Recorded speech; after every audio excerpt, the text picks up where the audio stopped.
Assalamualaikum warahmatullahi wabarakatuh teman-teman. Ada tugas video lagi nih, disimak ya.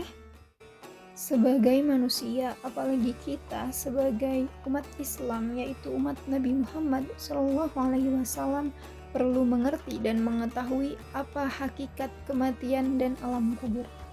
Karena masih banyak orang memiliki anggapan yang keliru mengenai kematian.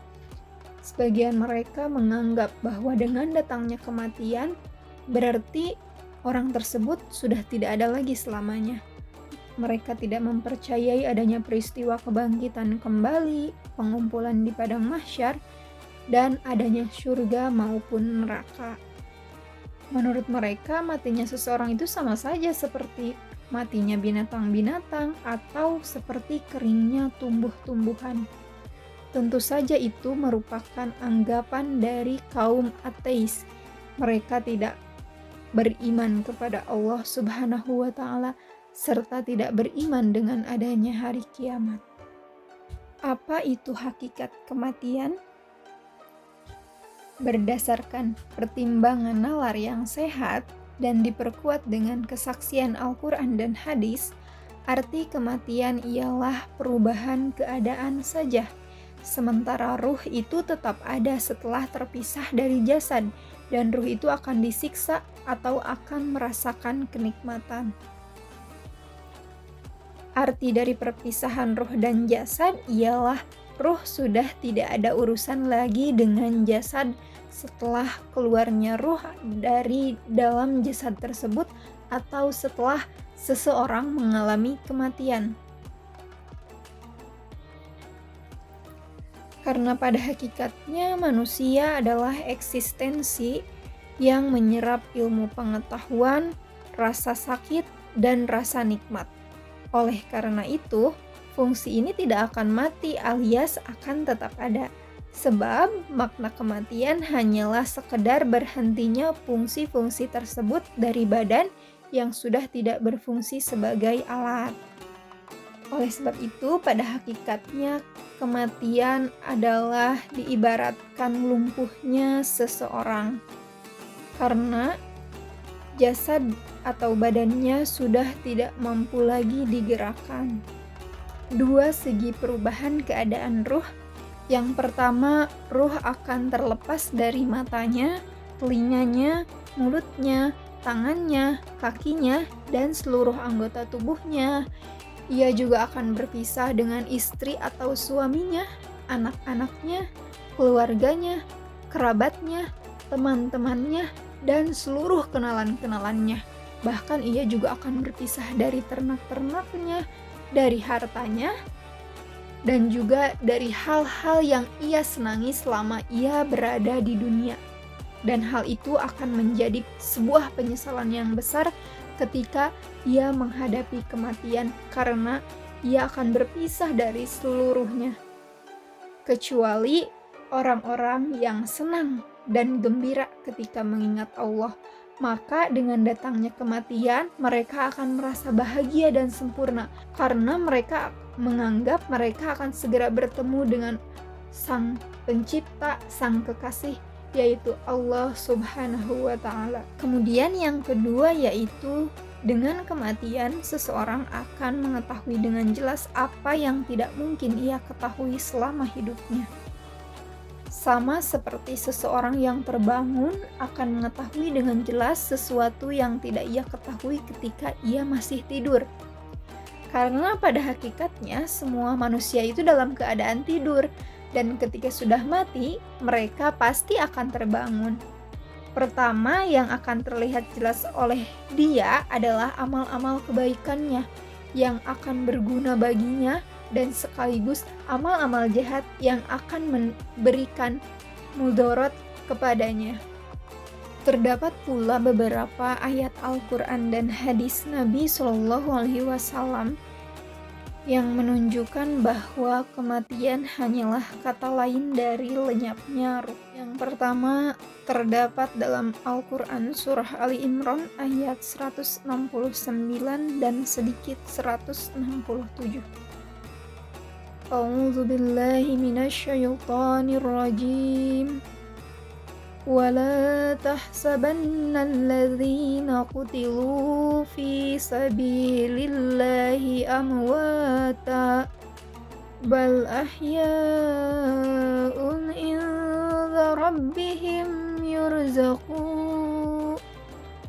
يرزقون فرحين, yang artinya janganlah kamu mengira bahwa orang-orang yang gugur di jalan Allah itu mati.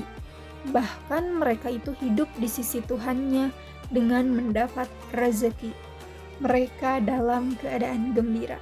Ayat dari Al-Quran Surah Ali Imran ini merupakan nas tentang arwah orang-orang yang gugur sebagai syahid.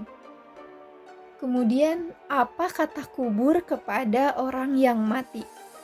Rasulullah SAW bersabda, ketika jenazah sudah diletakkan dalam kuburnya, maka kubur berkata kepadanya, "Celaka kamu, wahai anak Adam, apa yang membuatmu berpaling dari memikirkan aku?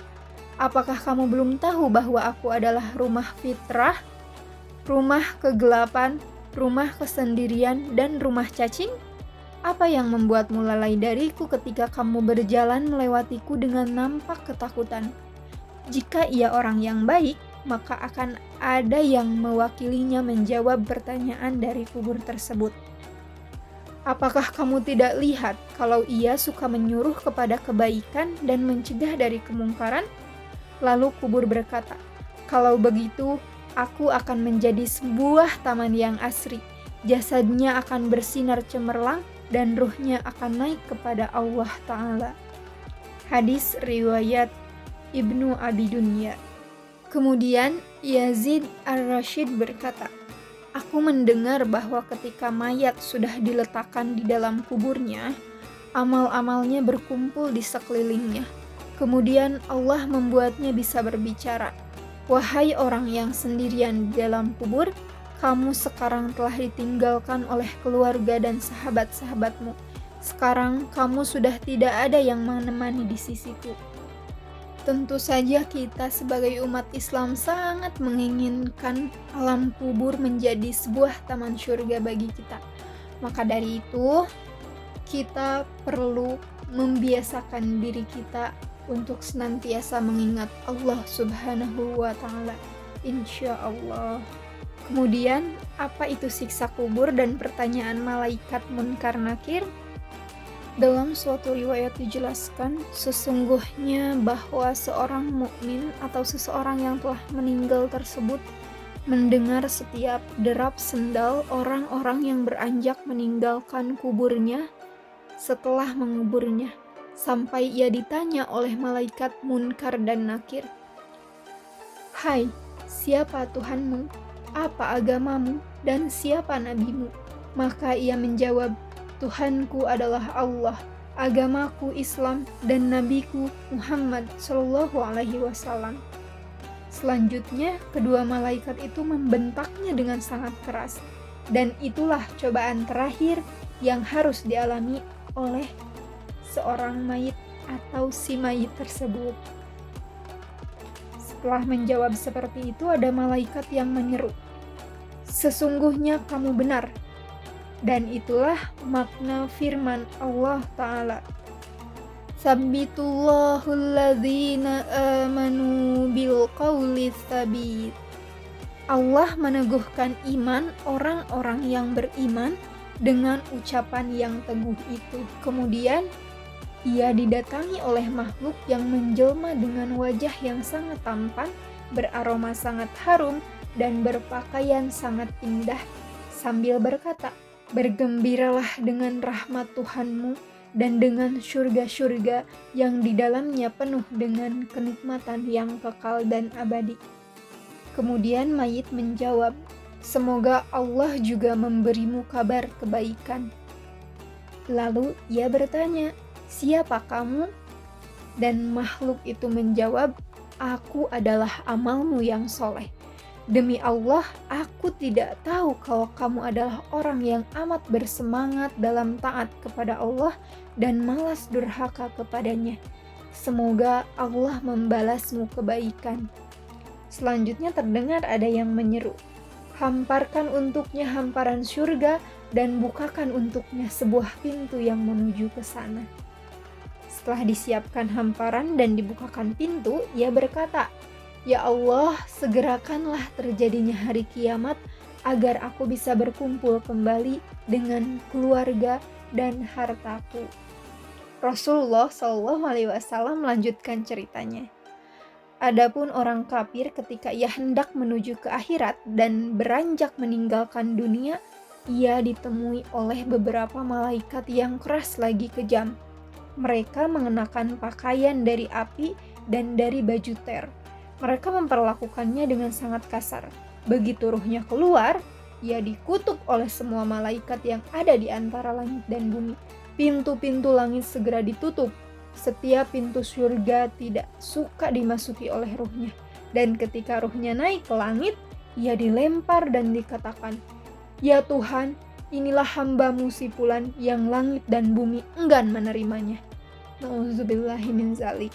Kemudian Allah Azza wa Jalla berfirman, "Kembalikanlah ia dan perlihatkan kepadanya apa yang telah aku sediakan untuknya karena perbuatan-perbuatan jahatnya. Karena aku memang telah menjanjikannya." Tentu saja orang yang kafir akan dimasukkan oleh Allah Subhanahu wa taala ke dalam neraka. Nauzubillahi min zalik. Semoga kita bukan termasuk orang yang kafir tersebut. Terima kasih teman-teman, dan ada sedikit quotes dari aku. Karena hidup akan membuat kita dimatikan dan matilah yang akan membuat kita dihidupkan. Semoga kita senantiasa berkumpul dengan orang-orang yang mempunyai amal soleh, dan kita dapat bertemu dengan Nabi Shallallahu Alaihi Wasallam, dan kita juga dapat bersanding dengan Allah Subhanahu wa Ta'ala. Amin ya Allah ya Rabbal Alamin. Assalamualaikum warahmatullahi wabarakatuh.